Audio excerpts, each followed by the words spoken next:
అందరికీ నమస్కారం. ఫ్రెండ్స్, ఈరోజు గాయత్రి గారు కామెంట్ పెట్టారు. వాళ్ళ చెల్లెలి బర్త్‌డే విష్ చేయండి అని. పేరు నీలిమ. సో, మీరందరూ తప్పకుండా బర్త్‌డే విషెస్ తెలియచేయాలని కోరుకుంటున్నాను. Happy birthday Neelima. నువ్వు ఇలాంటి పుట్టినరోజులు మరెన్నో జరుపుకోవాలని మనస్ఫూర్తిగా కోరుకుంటున్నాను. మరి ఈరోజు కథ ప్రేయసి రావే. Episode number 22. ఈ స్టోరీ మీకు నచ్చితే తప్పకుండా లైక్ చేసి మన ఛానల్‌ని సబ్స్క్రైబ్ చేసుకోండి. ఇక స్టోరీలోకి వెళ్దాం. ప్రశాంత్ దగ్గర నుండి వచ్చేసిన అభయ్ కాసేపు బయట తిరిగి టైంపాస్ చేసి ఎప్పటికో ఇంటికి చేరుకున్నాడు. అతని కోసం ఎదురు చూస్తూ హాల్లో కూర్చొని మందు తాగుతున్న పరందామయ్య, ఎక్కడి నుండి వస్తున్నావు నాన్న అని అడిగాడు. అది నేను ఊరికే అలా సరదాగా బయటికి వెళ్ళొచ్చాను నాన్న అన్నాడు అభయ్. నీకు తెలుసు కదా, నేను ఈరోజే హాస్పిటల్ నుండి డిశ్చార్జ్ అయ్యి వచ్చానని. అయినా నువ్వు సరదా అంటూ బయటికి వెళ్ళావా అన్నాడు దగ్గుతూ. చిచి, సరదా అంటే అలా కాదు నాన్న. ఇంట్లో ఉంటే పిచ్చెక్కేలా ఉంది అని అలా బయటికి వెళ్ళాను అంతే అన్నాడు అభయ్. నువ్వు ఇంకెవరినైనా కలవటానికి వెళ్ళావేమో అనుకున్నాను అన్నాడు పరందామయ్య. ఇలా అంటున్నాడంటే ఖచ్చితంగా నా వెనుక మనుషులను పెట్టే ఉంటాడు.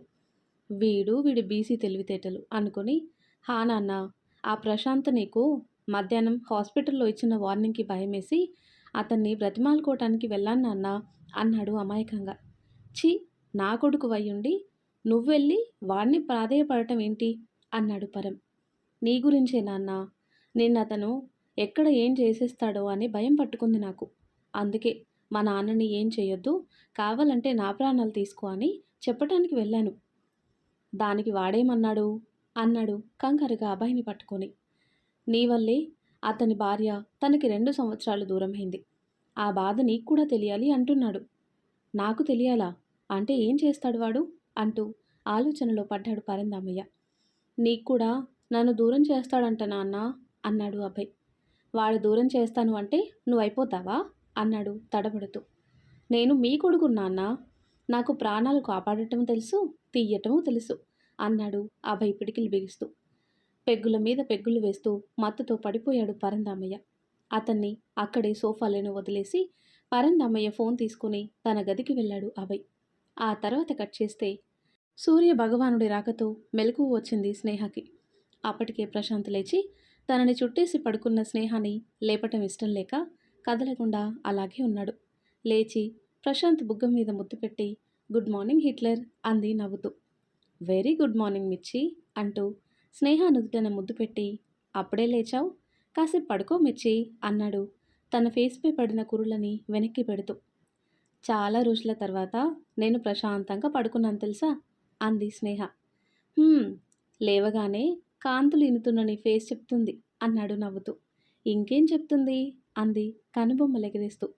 అన్నీ చెప్పకూడదు, ముందు నువ్వు త్వరగా ఫ్రెష్ అవ్వు, మనం బయటికి వెళ్ళాలి అన్నాడు ప్రశాంత్ ఫోన్లో టైం చూసి. ఎక్కడికి అని అడిగింది స్నేహ. నేను నీకు చెప్పాను కదా, ఈరోజు నిన్ను ఒకరి దగ్గరికి తీసుకెళ్తానని. వెళ్ళాలి అన్నాడు ప్రశాంత్ లేచి వార్మప్కి బాల్కనీలోకి వెళ్తూ. కొంపతీసి నిజంగానే సెకండ్ సెటప్ పెట్టాడా అనుకుంటూ ఆలోచనలో పడింది స్నేహ. ఓయ్ మిర్చి, ఏంటి ఇంకా ఆలోచిస్తూ కూర్చున్నావు, త్వరగా రెడీ అవ్వు అన్నాడు ప్రశాంత్ స్నేహాని తొందర పెడుతూ. హా అంటూ ఫ్రెష్ అవడానికి వెళ్ళింది. తను వెళ్ళాక నవ్వుకుని వర్కౌట్ చేస్తున్నాడు. స్నేహ ఫ్రెష్ అయి కూర్చుంది. మిర్చి, నేను కూడా ఫ్రెష్ అయి వస్తాను, కాఫీ రెడీ చేయి అన్నాడు టవల్ తీసుకుంటూ. బయటికి వెళ్ళాలన్నారు అని అడిగింది స్నేహ. హా, తొందర ఏముంది, వెళదాం నిదానంగా అంటూ ఫ్రెష్ అవ్వటానికి వెళ్ళిపోయాడు. చాలా చేస్తున్నారు అనుకుంటూ కిందికి వెళ్ళి డోర్స్ ఓపెన్ చేసి న్యూస్ పేపర్ పాలు తీసుకుని లోపలికొచ్చి పేపర్ సోఫా ఎదురుగా ఉన్న టీపాయ్ మీద పెట్టి లోపలికి వెళ్తుండగా న్యూస్ పేపర్లో హెడ్లైన్గా ఉన్న వార్త చూసి పేపర్ చేతిలోకి తీసుకుంది. అస్వస్థతతో హాస్పిటల్లో చేరిన మినిస్టర్. వీడికి నాకు తెలియకుండా గుండెపోటు ఎప్పుడొచ్చింది, పోయి ఉండాల్సింది, సగం దరిద్రం వదిలేది అనుకుంది స్నేహ. అభయ్ కూడా కనీసం చెప్పలేదు. ఈ విషయం హిట్లర్కి తెలిసే ఉంటుందా అనుకుంటూ పేపర్ అక్కడ పడేసి కాఫీ పెట్టడానికి వెళ్ళింది స్నేహ. తను కాఫీ తీసుకొచ్చేలోపు ప్రశాంత్ రెడీ అయ్యి కిందికొచ్చేశాడు. తనని పైనుండి కిందికి చూస్తూ, ఏంటో ఈరోజు స్పెషల్గా రెడీ అయినట్టున్నారు, ఎవరికోసమో అంది స్నేహ. నీ కళ్ళకి అలా కనిపిస్తుంది, నేను రోజులానే ఉన్నాను అన్నాడు కప్పు తీసుకొని స్నేహ తల మీద ఒక్కటిచ్చి. ఆ అంటూ కొట్టిన దగ్గర రుద్దుకుంటూ, మీ ఫేస్ కూడా వెలిగిపోతుంది హిట్లర్. ఎందుకో అంది సాగదీస్తూ. హా నైట్ మంచి గిఫ్ట్ ఇచ్చావుగా, అందుకేనేమోలే అన్నాడు స్నేహాని చూసి కన్ను కొట్టి. సైలెంట్ అయిపోయి ప్రశాంత్కి ఎదురుగా కూర్చుంది. పరందామయ్యకి గుండెపోటంట అంది చిన్నగా. తెలుసు అన్నాడు కాఫీ సిప్ చేస్తూ. ఎలా అని అడిగింది స్నేహ. ఎలా అంటే తెలిసింది. ఆయన వాడి ప్రతి కదలిక తెలుసుకోవాలి కదా. ఇప్పుడు నేను వాడిపై కాన్సన్ట్రేట్ చేశాను. ఇక నుండి ఉంటుంది వాడికి అన్నాడు ప్రశాంత్. వెళ్ళి ప్రశాంత్ పక్కన కూర్చొని అతని భుజం మీద తలవాల్చి, నాకు భయం వేస్తుంది హిట్లర్. మీకేమైనా అయితే అన్న ఊహే నన్ను స్థిమితంగా ఉండనివ్వట్లేదు అంది స్నేహ. నా మీద అంత నమ్మకం లేదా? చూస్తూ ఉండు. వాడంతట వాడే వాడు చేసిన అన్ని నేరాలు ప్రపంచానికి తెలియచెప్పేలా చేస్తాను అన్నాడు ప్రశాంత్. నేను మిమ్మల్ని కాకపోతే ఇంకెవరిని నమ్ముతాను? కాకపోతే ప్రమాదం ఎటు నుండి వస్తుందో అని కాస్త టెన్షన్ అంతే అంది స్నేహ. ఏం ఆలోచించకు స్నేహ అన్నాడు తన చుట్టూ చేయి వేసి. నేనొకటి అడగనా? మీరు నన్నిప్పుడు ఎక్కడికి తీసుకెళ్తున్నారు అని అడిగింది స్నేహ. స్నేహాన్ని కాసేపు ఏడిపిద్దామనిపించి, సారీ మిర్చి అన్నాడు ప్రశాంత్. ప్రశాంత్ను వదిలి ఎందుకు అని అడిగింది. నేను నీకు ఒక విషయం చెప్పకుండా దాచాను అందుకు అన్నాడు. ఏ ఏ విషయం దాచారు నా దగ్గర అని అడిగింది క్యూరియస్గా. గొంతు సవరించుకొని, నాకు చిన్నప్పుడు ఒక ఫ్రెండ్ ఉండేది. నన్నెప్పుడు పసిబావా పసిబావా అని పిలుస్తూ నా వెనకే తిరిగేది. అంటే తను నీకు మరదలా అని అడిగింది. తన అమాయకమైన ఫేస్ చూసి నవ్వొచ్చింది ప్రశాంత్కి. పైకి కనపడనీయకుండా, అవును మిర్చి, చిన్నప్పుడు తనంటే చాలా ఇష్టం నాకు. తన కోసమే నేను వాళ్ళ ఇంటికి వెళ్తూ ఉండేవాడిని. అమ్మ నాన్న యాక్సిడెంట్లో చనిపోవటంతో తన దగ్గరికి నేను మళ్ళీ వెళ్ళలేదు. ఆ తర్వాత కొన్ని రోజులకి కనిపించింది. అప్పుడు కూడా బావా బావా అంటూ నన్ను అస్సలు వదిలిపెట్టేది కాదు. నన్నెప్పుడూ ఏడిపిస్తూ ఉంటుంది. నేనెప్పుడైనా తనని హక్ చేసుకుంటే, ఆపండి, మీరు తనని హక్ చేసుకున్నారా అని అడిగింది షాక్ అయ్యి. హా నేను హక్ చేసుకున్నప్పుడు నీది మోటు సరసం బావా అనేది. అంటే నేను అంత గట్టిగా హక్ చేసుకుంటానని అంటూ స్నేహ హావభావాలు గమనిస్తున్నాడు ప్రశాంత్. సర్లే, పెళ్ళికి ముందే కదా, ఏం కాదులే, ఇప్పుడు మీకు నేనంటేనే ఇష్టం కదా అంది స్నేహ నవ్వుతూ. నో మిర్చి, నువ్వు నన్ను వదిలేసి వెళ్ళిపోయాక నేను ఎక్కువ టైం తన దగ్గరే ఉండేవాడిని. ఏంటి అంది ఒక్కసారిగా. అవును మిర్చి, తనిప్పుడు గెస్ట్ హౌస్లోనే ఉంది. నాకెప్పుడు నువ్వు గుర్తొచ్చినా నేను తన దగ్గరికి వెళ్ళిపోయేవాణ్ణి. వెళ్ళి తన చెయ్యి పట్టుకొని అంటూ ఫీల్తో చెప్తున్న ప్రశాంత్ని చూసి, ఆపండి అంది స్నేహ ఒక్కసారిగా. ఏమైంది మిర్చి అన్నాడు ఏమెరగనట్టుగా. ఏమైందా అంటూ పైకి లేచి, ముందు మీరు పైకి లేవండి అంది వేలు చూపిస్తూ. అరే ఏమైంది మిర్చి, ఎందుకు నువ్వంత కోపంగా ఉన్నావు అన్నాడు ప్రశాంత్. ప్రశాంత్ షర్ట్ కాలర్ పట్టుకొని, మీ లైఫ్లో ఇప్పటి వరకు నేను తప్ప ఇంకో అమ్మాయి లేదన్నారు కదా, ఇప్పుడేంటి చిన్నప్పటి ఫ్రెండ్ మరదలు అంటున్నారు అంది కోపంగా ప్రశాంత్ని చూస్తూ. నేను చెప్తే నమ్మవా? నిజం చెప్తున్నాను మిర్చి. నువ్వు తనని చూశాక అప్పుడు ఏదైనా చెయ్యి, ఓకేనా అన్నాడు ప్రశాంత్. పదండి, ఇప్పుడే వెళ్దాం. నీ సంగతి ఆ మరదలి సంగతి తేల్చేస్తాను అంది స్నేహ. చూస్తుంటే బాగా ఫైర్లో ఉన్నట్టున్నావు.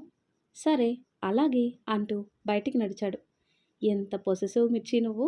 రే విష్ణుగా, నువ్వు అమ్మాయి అయ్యుంటే దీని చేతిలో నీకు బడత పూజ అయ్యేదిరా అనుకుంటూ కారు స్టార్ట్ చేశాడు ప్రశాంత్. ఇంటికి తాళం వేసొచ్చి ప్రశాంత్ పక్కన కూర్చుంది స్నేహ. తనెక్కగారే కారు పోనిచ్చాడు ప్రశాంత్. దారిలో, ఏంటి మేడం సైలెంట్గా ఉన్నావు, ఏదో ఒకటి మాట్లాడు అన్నాడు ప్రశాంత్. నేనిప్పుడు మాట్లాడే మూడ్లో లేను. ఎప్పుడెప్పుడు నీ ప్రియమైన మరదలని చూద్దామా అనున్నాను. నన్ను ఇరిటేట్ చేయకండి అంది స్నేహ. తన ఫేస్లో చిరాకు స్పష్టంగా కనిపిస్తుంది ప్రశాంత్కి. అవును, మీ ఆడవాళ్ళెందుకు మొగుళ్ళ విషయంలో అంత ఓవర్ పొసెసివ్గా ఉంటారు అని అడిగాడు ప్రశాంత్.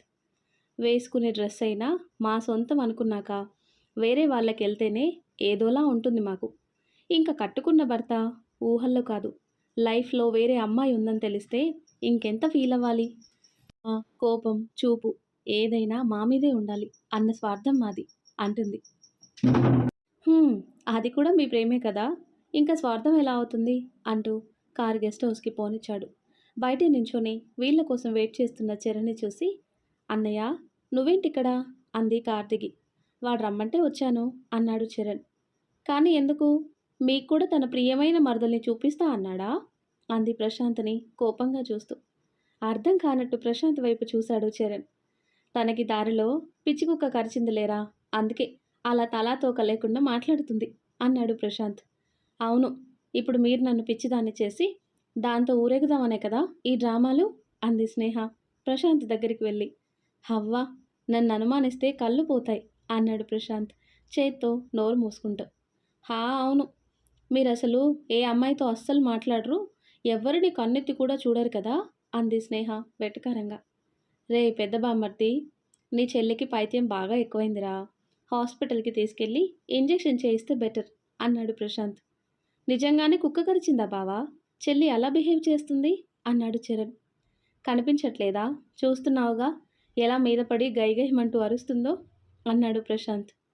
నువ్వు కూడా నన్నే ఏడిపిస్తున్నావా అన్నయ్య, నేను మీ ఇద్దరితో మాట్లాడను, నేను వెళ్ళిపోతున్నాను అంటూ గేట్ వైపు నడుస్తుంది స్నేహ.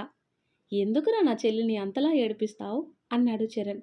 రేయ్, నీ చెల్లి కదా అని దాన్ని సపోర్ట్ చేయకు, పెద్ద రాక్షసది, ఒంటరిగా ఉన్నప్పుడు చూడాలి దాని అరాచకం, నన్ను పీల్చి పిప్పి చేస్తుంది అన్నాడు ప్రశాంత్. బావా, ఒక్కసారి ఫేస్ లెఫ్ట్ టర్నింగ్ ఇచ్చుకో అన్నాడు చరణ్ నవ్వుతూ. ఏంట్రా అంటూ అనుమానంగానే తల తిప్పి చూశాడు ప్రశాంత్. ఎదురుగా సీరియస్గా చేతులు కట్టుకొని చూస్తుంది స్నేహ. నాలుక ఖర్చుకొని, మిర్చి బంగారం, నువ్వు వెళ్ళలేదా అన్నాడు ప్రశాంత్. చరణ్ ప్రశాంత్ భుజం మీద చేయేసి, సరే బావా నేను మళ్ళొస్తా అంటూ లోపలికి వెళ్ళిపోయాడు. వెళ్తున్న చరణ్ని చూసి, రేయ్ మిత్రద్రోహి అంటూ స్నేహ వైపు చూసి క్లోజప్ స్మైల్ ఇచ్చాడు ప్రశాంత్. నేను రాక్షసిని అంది చేతులు కట్టుకొని. చిచ్చి, నువ్వు నా బంగారానివి మిర్చి అన్నాడు బుగ్గలు పట్టుకొని లాగుతూ. చేయి తీయండి అంటూ ప్రశాంత్ చేతులని తోసేసి, నా దగ్గరికి వస్తారు కదా అప్పుడు చెప్తాను మీ పని అంటూ ముందుకు వెళ్తున్న స్నేహ చెయ్యి పట్టుకొని ఆపాడు. నా చెయ్యి వదలండి అంటూ విసురుగా చరణ్ వెళ్ళిన వైపే వెళ్ళిపోయింది స్నేహ. కోపంగా ఉన్న నీ ఫేస్ చూస్తుంటే బాలే ముద్దొస్తున్నావు బంగారం అనుకుంటూ వెనక్కి వెళ్ళాడు ప్రశాంత్. లోపలికి వెళ్ళిన స్నేహ అక్కడ చరణ్తో మాట్లాడుతున్న ఝాన్సీని చూసి, నువ్వేంటి ఇక్కడ అంది స్నేహ. తనని నేనే ఇక్కడ పెట్టాను, నా గర్ల్ ఫ్రెండ్ని చూసుకోవటానికి అన్నాడు ప్రశాంత్ వెనక నుండి. అసలే ప్రశాంత్ మీద పీకల దాకా కోపంగా ఉన్న స్నేహ, ఈయన పెడితే నువ్వు వచ్చేసావా, నాకు చెప్పాలని తెలీదా, అయినా ఈయన గర్ల్ ఫ్రెండ్కి నువ్వు సేవలు చేయటం ఏంటి అంది కోపంగా. ఝాన్సీ ఏదో చెప్తుండగా వద్దు అన్నట్టుగా చేయి చూపించి చుట్టూ చూస్తూ, ఏది ఎక్కడుంది ఈయన గారి గర్ల్ ఫ్రెండ్ అంటున్న స్నేహాన్ని చూసి ముగ్గురు ఒకేసారి ఒక రూమ్ వైపు చేయి చూపించారు. వాళ్ళ ముగ్గురిని చూసి, అది ఈరోజు నా చేతిలో అయిపోయింది అనుకుంటూ డోరు తెరిచి లోపలికి వెళ్ళి అక్కడున్న వ్యక్తిని చూసి షాక్ అయి నుంచుని పోయింది. బెడ్ మీద ఒంటి నిండా ఎలక్ట్రికల్ ట్యూబ్లతో స్పృహలో లేకుండా పడున్న విష్ణుని చూసి వెనక్కి అడుగు వేసి గోడని పట్టుకుంది. తనని అలా చూసి, వెళ్ళరా అంటూ సైగ చేశాడు చరణ్. ప్రశాంత్ వెళ్ళి స్నేహని వెనక నుండి పట్టుకున్నాడు. కళ్ళ నిండా నీళ్లతో ప్రశాంత్ని చూసి విష్ణు వైపు వేలు చూపించింది. అవునన్నట్టు కళ్ళార్పాడు ప్రశాంత్. ప్రశాంత్ చేతిని వదిలి ఒక్కో అడుగు వేసుకుంటూ విష్ణుని చేరింది. ఆ గది మొత్తం హాస్పిటల్లా ఎక్విప్మెంట్తో ఉంది. వాటన్నింటినీ చూస్తూ విష్ణు బెడ్ పక్కన మోకాళ్ళపై కూర్చుని విష్ణు తల మీద చెయ్యి వేసి నిమిరి తన చెయ్యి పట్టుకుని ఏడుస్తుంది స్నేహ. విష్ణు అని పిలుద్దామన్నా గొంతు పెగలటం లేదు. ఇంతకాలం చనిపోయాడు అనుకున్న విష్ణు కళ్ళ ముందు కనిపించేసరికి తనది ఆనందమో, బ్రతికున్నవాడిని చనిపోయాడు అనుకున్నందుకు బాధో, ఇంతకాలం తర్వాత తనని చూసినందుకు ఆశ్చర్యమో, ఇలా అన్ని భావాలు కలిపి స్నేహాన్ని ఉక్కిరి బిక్కిరి చేస్తున్నాయి. తన పరిస్థితిని గమనించి వెళ్ళి తన ఎదురుగా మోకాళ్ళపై కూర్చుని స్నేహాన్ని హత్తుకున్నాడు ప్రశాంత్. అతని కౌగిలిలో తనివి తీరా ఏడ్చింది స్నేహ. ప్లీజ్ స్నేహ, కామ్ డౌన్, వాడికి ఏం కాలేదు, ఇంకొన్ని రోజుల్లో లేచి మనతో పాటు అల్లరి చేస్తాడు, ఎన్ని రోజులు నీకు చెప్పకుండా ఉన్నందుకు నన్ను క్షమించు అన్నాడు ప్రశాంత్. చాలాసేపు ప్రశాంత్ని పట్టుకొని ఏడ్చాక కాసేపటికి నార్మల్ అయింది స్నేహ. ప్రశాంత్ను వదిలి మౌనంగా కూర్చుంది. అయినో ఇప్పుడు నువ్వు నా మీద కోపంగా ఉండుంటావు, కానీ నీకు చెప్పకపోవటానికి నా దగ్గర రీజన్ ఉంది మిర్చి, మీరు నాకేం చెప్పొద్దు అంది స్నేహ తల దించుకొని. అది కాదు మిర్చి, ఒక్కసారి నేను చెప్పేది విను, నేను చెప్పాను కదా మీరు నాకేం చెప్పొద్దు అని అంటూ విష్ణు వైపు తిరిగి తన చెయ్యి పట్టుకుని విషు అంటూ పిలుస్తుంది. ఈసారి స్నేహపై ప్రశాంత్కి కోపం వచ్చింది. విసురుగా అక్కడి నుండి లేచి వెళ్ళిపోయాడు. చరణ్ పిలుస్తున్నా పట్టించుకోకుండా బయటికి వెళ్ళిపోయాడు ప్రశాంత్. ఝాన్సీ, చరణ్ ఇద్దరు ఒకరినొకరు చూసుకొని స్నేహ దగ్గరికి వెళ్ళారు. విష్ణుని చూసి హ్యాపీగా ఫీల్ అవుతావనుకుంటే ప్రశాంత్ని అపార్థం చేసుకున్నావేంట్రా అన్నాడు చరణ్. స్నేహ ఏం మాట్లాడలేదు. వదినా, అన్నయ్య నాకు విష్ణు గురించి చెప్పి తన దగ్గర నన్ను ఉండమని చెప్పారు. ఈ విషయం నీకు చెప్పాలని చాలాసార్లు అనిపించింది. కానీ అన్నయ్య మాటకి గౌరవం ఇచ్చి చెప్పలేదు. విష్ణు గురించి తెలిస్తే నువ్వేమైపోతావనే నీ దగ్గర విషయం దాచుంటాడు. దయచేసి అన్నయ్యని అపార్థం చేసుకోవద్దు అంది ఝాన్సీ. అయిపోయిందా మీ ఇద్దరూ చెప్పటం?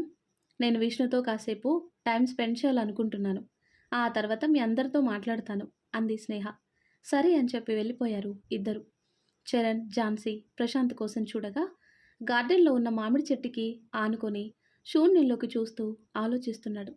చరణ్ ప్రశాంత్ భుజం మీద చేయి వేసి, స్నేహ బాధలో ఉంది, నువ్వే అర్థం చేసుకోరా అన్నాడు చరణ్. ఏంట్రా బాధ? దానిదేనా బాధ, నాది కాదా? ఇన్ని రోజులు వాడిని నేను కాపాడుకున్నాను. అరే, చెప్పేది వినిపించుకోవాలి కదా అన్నాడు ప్రశాంత్. గొంతు సవరించిన శబ్దం విని ముగ్గురు పక్కకి చూశారు. స్నేహ చేతులు కట్టుకొని చూస్తుంది. తనని చూసి మొహం తిప్పుకున్నాడు ప్రశాంత్. ఓకే, మీరు మాట్లాడుకోండి అంటూ ఝాన్సీ, చరణ్ వెళ్ళిపోయారు. చేయాల్సిందంతా చేసి మళ్ళీ రివర్స్లో మీరే కోప్పడతారా అని అడిగింది స్నేహ. గో టు హెల్ అంటూ ముందుకు వెళ్ళిపోతున్న ప్రశాంత్ చెయ్యి పట్టుకొని ఆపింది. ఎందుకు అంత కోపం? మీరైతే నన్ను ఎలా అయినా ఆట పట్టించవచ్చు, నేను మాత్రం ఏమనకూడదు. మీ సెకండ్ సెటప్ విష్ణుగాడేనా అని అడిగింది స్నేహ. పోవే, నీకు నేను బాగా అలసైపోయాను. వాడిని కాపాడటానికి నేనంత అల్లాడిపోయాను. ఇప్పుడు వాడికి నయం అవుతున్న టైంలో నీకు చూపిస్తే నువ్వు రివర్స్లో నా మీద కోపం చూపించటం, నేనేదో చేసినట్టు. కొంచెం కూడా అర్థం చేసుకునేలాంటివి ఏమి లేవా తమరికి? మన పరిచయమైన దగ్గర నుండి ఈ రోజు వరకు నువ్వు నన్ను అపార్థం చేసుకుంటూనే ఉన్నావు మిర్చి అన్నాడు ప్రశాంత్ కోపంగా. మీకో విషయం తెలుసా? మీరు కోపంలో చాలా చాలా ముద్దుగా ఉంటారు అంది స్నేహ నవ్వుతూ. వాట్? అసలు నేనేం మాట్లాడుతున్నాను, నువ్వేం మాట్లాడుతున్నావు అన్నాడు నొసలు చిట్లించి. నాకు అనిపించింది చెప్పాను అంటూ ప్రశాంత్ని హక్ చేసుకుంది స్నేహ. ప్రశాంత్ షాక్ అయ్యి, ఓయ్ ఏంటిది అన్నాడు. ఐ లవ్ యూ అంది స్నేహ. ఎందుకు అన్నాడు ప్రశాంత్. నా అలవాటు మీకొచ్చిందా? ఎందుకు అని అడుగుతున్నారు?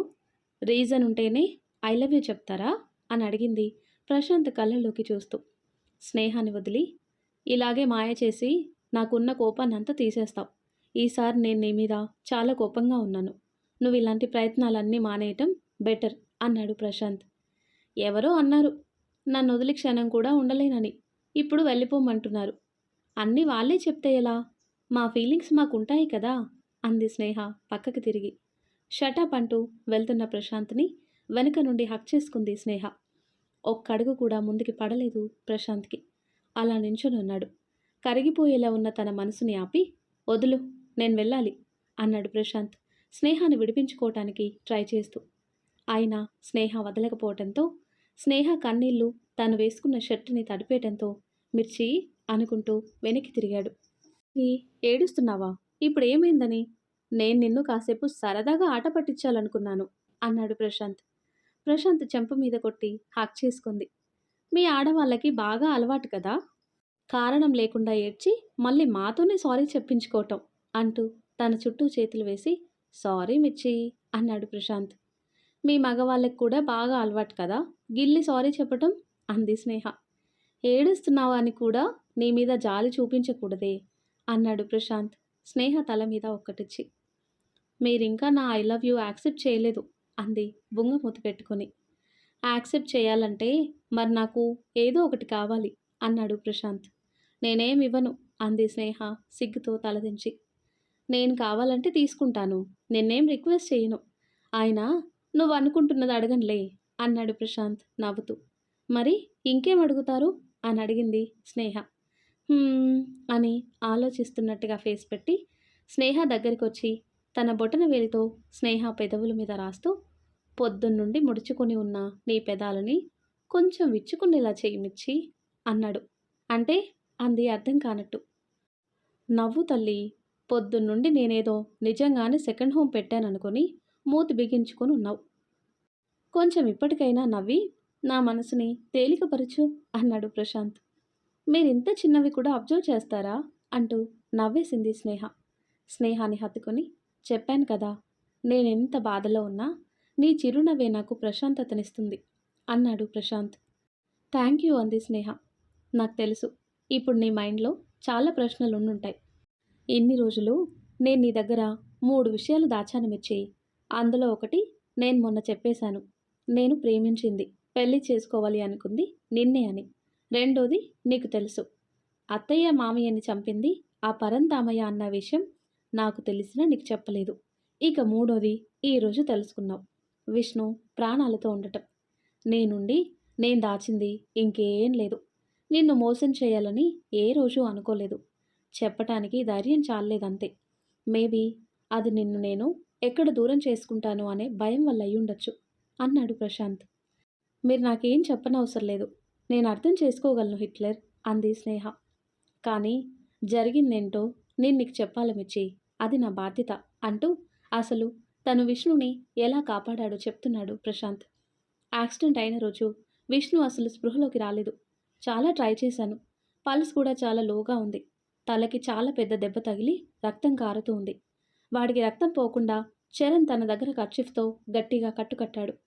అత్తయ్య మామయ్యని అంబులెన్స్లో తీసుకెళ్ళాక నేను చరణ్ విష్ణుని కారులో తీసుకెళ్ళి హాస్పిటల్లో జాయిన్ చేశాం. అప్పుడు నువ్వు స్పృహలో లేవు. అత్తయ్య మామయ్య చనిపోయారని డాక్టర్స్ చెప్పారు. విష్ణు గురించే ఏ విషయం చెప్పలేదు. ఎక్కడో తను బ్రతుకుతాడన్న హోప్ వచ్చింది నాకు. వెంటనే అదే హాస్పిటల్లో పనిచేస్తున్న పూజాని హెల్ప్ అడిగాను. తను విష్ణుని చెక్ చేసి తలకి బలంగా గాయం అవటం వలన కోమాలోకి వెళ్ళిపోయాడు. ఒకవేళ ట్రీట్మెంట్ ఇచ్చి కోమాలో నుండి బయటకు వచ్చినా బ్రతుకుతాడో లేదో గ్యారంటీగా చెప్పలేం అంది పూజ. విష్ణు బ్రెయిన్ చాలా డ్యామేజ్ అయింది ప్రశాంత్. బ్లడ్ చాలా పోయింది. బాడీలో నరాలన్నీ చచ్చుబడిపోయాయి. ఇప్పుడు అతనికి చికిత్స చేసినా నార్మల్ అవ్వటం కష్టం. మెదడు పనితీరు దెబ్బతింటుంది. ఒక్కోసారి పని చేయటం కూడా ఆగిపోవచ్చు. ఇలాంటి సిచ్యువేషన్లో తను బ్రతికే ఛాన్స్ 10% మాత్రమే ప్రశాంత్ అంది పూజ. నో పూజ, అలా అనకు. వాడు బ్రతకాలని బలంగా కోరుకుంటున్నాడు. ఎంతమంది స్పెషలిస్ట్ డాక్టర్స్ని పిలుస్తావో నీ ఇష్టం. వాడు మాత్రం బ్రతకాలి. 10% ఛాన్స్ ఉంది అన్నావు కదా, దాన్ని 100% చేసి వాళ్ళని పిలువు అన్నాడు పూజ చేతులు పట్టుకొని. ప్రశాంత్ అంతలా అడిగేసరికి పూజ కూడా తనకు తెలిసిన డాక్టర్స్ అందరికీ రిపోర్ట్స్ చూపించి ట్రీట్మెంట్ కోసం హెల్ప్ చేసింది. సుమారు ఒక 20 మందిని కలిసిన తర్వాత విష్ణు రిపోర్ట్స్ చూసి ఒక డాక్టర్ ట్రీట్మెంట్ చేయడానికి ఒప్పుకున్నారు. కానీ ఈ ట్రీట్మెంట్లో భాగంగా విష్ణుకి ఏమైనా అయితే అతని రెస్పాన్సిబిలిటీ కాదు అని ప్రశాంత్తో సైన్ చేయించుకున్నారు. ఆ తర్వాత విష్ణుకి ట్రీట్మెంట్ చేయటం స్టార్ట్ చేశారు. ఒక పక్క వాడిని, ఇంకో పక్క నిన్ను, మరో పక్క చనిపోయిన అత్తయ్య మామయ్యలు. నిజంగా అమ్మ నాన్న చనిపోయిన తర్వాత ఇదే నా లైఫ్లో చాలా టఫ్ సిచ్యువేషన్. నువ్వు లేస్తే నీ మానసిక స్థితి ఎలా ఉంటుందో, నీ జీవితంలో నీకు అత్యంత ముఖ్యమైన వ్యక్తులు ఈ లోకంలో లేరు అని తెలిస్తే ఏమైపోతావో, ఏం చెప్పి నిన్ను ఓదార్చాలో. ఆ రోజు నేను పడిన నరకం మాటల్లో చెప్పలేను మిర్చి. విష్ణు బ్రతికే ఉన్నాడన్న విషయం బయటికి తెలియకుండా ట్రీట్మెంట్ చేయించాను. డాక్టర్ సర్జరీ అయితే చేశారు, కానీ స్పృహలోకి వస్తేనే ఏ విషయం చెప్పగలమన్నారు. విష్ణు స్పృహలోకి రాలేదు. విష్ణు బ్రెయిన్ స్కాన్ చేస్తే తెలిసింది వాడి మెదడులో రక్తం గడ్డకట్టిందని. అది కరిగే వరకు వాడు స్పృహలోకి రాలేడు అని. అప్పటి నుండి వాడు కోమాలోనే ఉన్నాడు. ఈ 2 సంవత్సరాలలో చాలాసార్లు వాడు చావంచుల వరకు వెళ్ళొచ్చాడు. ఎన్నోసార్లు ఎమర్జెన్సీ సిచ్యువేషన్ వచ్చింది. వాడిని ఎక్కడ కోల్పోతాను అని భయం వేసింది. ఇప్పుడు డాక్టర్స్ వాడికి ఏ ప్రమాదం లేదు అని చెప్పారు మిర్చి. అందుకే నిన్ను వాడి దగ్గరికి తీసుకొచ్చాను. ఇప్పుడు ఒక్కొక్కటిగా వాడి బాడీ పార్ట్స్ అన్నీ పనిచేస్తున్నాయి. ఎప్పుడైనా స్పృహలోకి రావచ్చు. అందుకే ఝాన్సీని వాడి దగ్గర ఉంచాను అన్నాడు ప్రశాంత్. అంతా విన్న స్నేహ, మీకసలు థ్యాంక్స్ ఎలా చెప్పాలో తెలియట్లేదు ప్రశాంత్ గారు. విష్ణు విషయంలో మీరు చేసిన దానికి అంటూ 2 చేతులు జోడించింది. మీరు చాలా మంచివారు. నిజంగా మీరు నాకు దొరకటం నా అదృష్టం అంది స్నేహ కన్నీళ్లతో. ఏ మిర్చి, ఏంటిది అంటూ స్నేహ 2 చేతులు పట్టుకొని, ఇది నా బాధ్యత. నేను థ్యాంక్స్ కోసమో లేదా ఇంకేదో ఆశించో ఈ పని చేయలేదు మిర్చి. వాడు నీకు తమ్ముడైతే నాకు చిన్నప్పటి నుండి బామ్మర్ది. అన్నాడు ప్రశాంత్. పూజ విషయంలో నేను మిమ్మల్ని అపార్థం చేసుకోలేదు ప్రశాంత్ గారు. ఆ పరంధామయ్య మీ ఫోటోలు మీడియాకిస్తాను అనటంతో నమ్మినట్టు నటించాను. నా వల్ల మీకెప్పుడు బాధే కలిగింది. అందుకు నన్ను క్షమించండి అంది స్నేహ. నా ఏంటి మిర్చి, నువ్వేం చేసినా నా గురించే, నా క్షేమం గురించే కదా చేశావు. కాకపోతే వాడెవడి గురించో నాకు దూరంగా వెళ్ళావన్న కోపం ఉండేది. ఇప్పుడు నువ్వు నా దగ్గరికి వచ్చేసావు. ఐఎమ్ హ్యాపీ అన్నాడు స్నేహాని హక్ చేసుకుని. ఇంకా నేనెవ్వరికీ భయపడను, మీరే నా ధైర్యం అంటూ స్నేహ ప్రశాంత్ బుగ్గ మీద ముద్దు పెట్టి విష్ణు దగ్గరికి వెళ్దాం రండి అంటూ ప్రశాంత్ చెయ్యి పట్టుకుని తీసుకెళ్తుంది. లోపలికి వచ్చిన ఇద్దరిని చూసి "హ్మ్, అయిపోయాయా మీ అలకలు బుజ్జగింపులు" అన్నాడు చరణ్. అవ్వకపోతే ఎలా అన్నాడు ప్రశాంత్ స్నేహ చుట్టూ చేయి వేసి. సరిపోయారు ఇద్దరికిద్దరు. కానీ చెల్లెమ్మ, వాడిని నిందాక ఎంత ఏడిపించాడు, అప్పుడే మర్చిపోయావా, క్షమించేశావా అన్నాడు చరణ్. రేయ్ చెర్రిగా, ఎందుకురా మానిపోయిన గాయాన్ని రేపుతావు అన్నాడు ప్రశాంత్. అబ్బచ్చా, మరి నువ్వు మా చెల్లికి పిచ్చి కుక్క కరిచింది, అందుకే పిచ్చి పిచ్చిగా వాగుతుంది అన్నావు కదరా అన్నాడు చరణ్. వీడు దీనికి అన్నీ గుర్తు చేసి మా ఇద్దరి మధ్య గట్టిగా పుల్ల పెట్టాలని ఫిక్స్ అయినట్టున్నాడు అనుకున్నాడు చరణ్ని గుర్రుగా చూస్తూ. నేను అవేం మర్చిపోలేదు, తీసుకోవాల్సిన టైంలో రివెంజ్ తీర్చుకుంటా అని ప్రశాంత్ని చూసి చెప్తుంది స్నేహ. అది గుడ్రా, నా చెల్లి అనిపించుకున్నావు అన్నాడు చరణ్ నవ్వుతూ. ప్రశాంత్ వెళ్ళి చరణ్ని గట్టిగా పట్టుకొని, ఏంట్రా నువ్వు అది చేసేది, ఇక్కడుంది ప్రశాంత్, మీ ఇద్దరి ఆటలు నా దగ్గర సాగవు అన్నాడు. "ఆ, బావా వదులు బావా, నీ పట్టు తట్టుకోవటం మా వల్ల కాదు అన్నాడు చరణ్. ఒరేయ్ ఏం మాటలు రావి అంటూ చరణ్ని వదిలిపెట్టాడు ప్రశాంత్. నలుగురు వెళ్ళి విష్ణు దగ్గర కూర్చుని మాట్లాడుకుంటున్నారు. వారి మాటలు నవ్వులు అన్నీ వింటున్నాడు విష్ణు. అలా చాలాసేపు తనకి కబుర్లు చెప్పి భోజనం చేసి ఈ రోజుకి అక్కడే ఉండిపోదాం అనుకున్నారు స్నేహ ప్రశాంత్. ఒంటరిగా కూర్చొని ఆలోచనలో ఉన్న స్నేహ దగ్గరికి వచ్చాడు ప్రశాంత్. ఏం ఆలోచిస్తున్నావు అంతలా అని అడిగాడు. ఇప్పటికీ నాకు విష్ణు బ్రతికున్నాడన్న నిజం కలలాగే ఉంది హిట్లర్. వాడు లేచి అక్క అని ఎప్పుడు పిలుస్తాడా అని ఎదురు చూస్తున్నా. అమ్మ నాన్న నాకు తోడుగా మీతో పాటు వాడినిచ్చి వాళ్ళు వెళ్ళిపోయారు. అసలు మన లైఫ్లో ఆ యాక్సిడెంట్ జరగకుండా ఉండుంటే ఈ పాటికి ఎంత హ్యాపీగా ఉండేవాళ్ళమో కదా అంది స్నేహ. అప్పుడప్పుడు లైఫ్లో ఊహించనివి జరుగుతూ ఉంటాయి మిర్చి. నా లైఫ్లోకి నువ్వు రావటం కూడా అలాంటిదే. అసలు నేను పెళ్ళనే చాప్టర్ నా లైఫ్లో లేదని ఫిక్స్ అయ్యాను. నానమ్మ ఎన్నిసార్లు ఫోర్స్ చేసినా నేను ఒప్పుకోలేదు. నువ్వెప్పుడైతే వచ్చావో నా మనసులో నాకే చోటు లేకుండా మొత్తం నిండిపోయావు మిర్చి అన్నాడు స్నేహ చెయ్యి తీసుకుని తన హార్ట్ దగ్గర పెట్టుకుంటూ. కానీ ఎందుకు హిట్లర్, నేనేం చేశాను మీకోసం, ఎందుకు మీకు నేనంటే ఇంత ఇష్టం? మన పరిచయమైన కొత్తల్లో మీరు నా మీద చాలా కోపంగా ఉండేవారు. అసలు ఎవరైనా ఊహించగలరా మీరు నన్ను ఇంతలా ప్రేమిస్తారని? నేనే అనుకోలేదు అంది స్నేహ. ఎప్పుడు ఎక్కడ ఎలా ఎవరి మీద ప్రేమ పుడుతుందో ఎవరు చెప్పగలరు మిర్చి. మనిద్దరికీ ఆ దేవుడు ముడివేశాడు, కలిసాం. ఏదైనా ఇవ్వడం ప్రేమ అవుతుంది కానీ ఆశించటం ప్రేమ ఎలా అవుతుంది? ఒకవేళ ఆశించినా తిరిగి ప్రేమనే కోరుకుంటుంది కానీ ఇంకేదీ కాదు అన్నాడు ప్రశాంత్.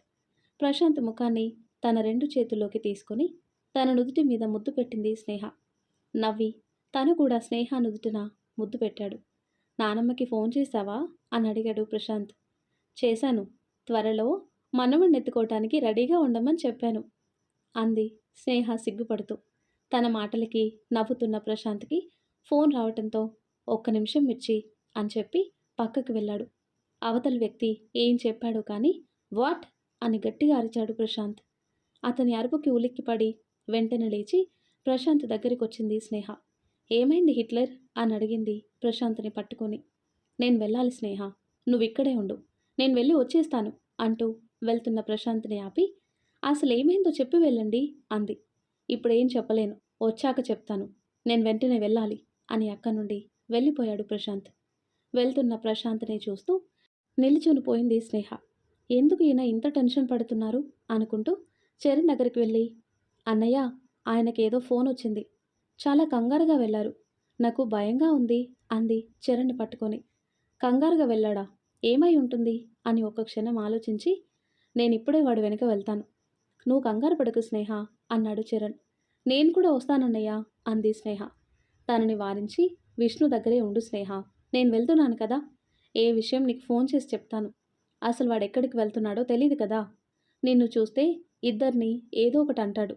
వాడి గురించి నీకు కూడా తెలుసు కదరా అన్నాడు చరణ్. సరే అన్నయ్య, కానీ నువ్వు ఫోన్ చేసే వరకు నా మనసు కుదుటపడదు అంది స్నేహ. చేస్తాను అంటూ వెంటనే కారెక్కి ప్రశాంత్ వెళ్ళిన వైపే కార్ స్పీడ్గా పోనిస్తూ ప్రశాంత్ కార్ని వెతికి పెట్టే పనిలో పడ్డాడు చరణ్. మరి ఆ తర్వాత ఏం జరుగుతుందో నెక్స్ట్ వీడియోలో తెలుసుకుందాం. ఎంతో ఇంట్రెస్టింగ్గా ఎన్నో మలుపులతో కూడిన ఈ స్టోరీ నెక్స్ట్ పార్ట్స్ కోసం ఈ వీడియో లైక్ చేసి మన ఛానల్ని తప్పకుండా సబ్స్క్రైబ్ చేయండి. Thanks for watching.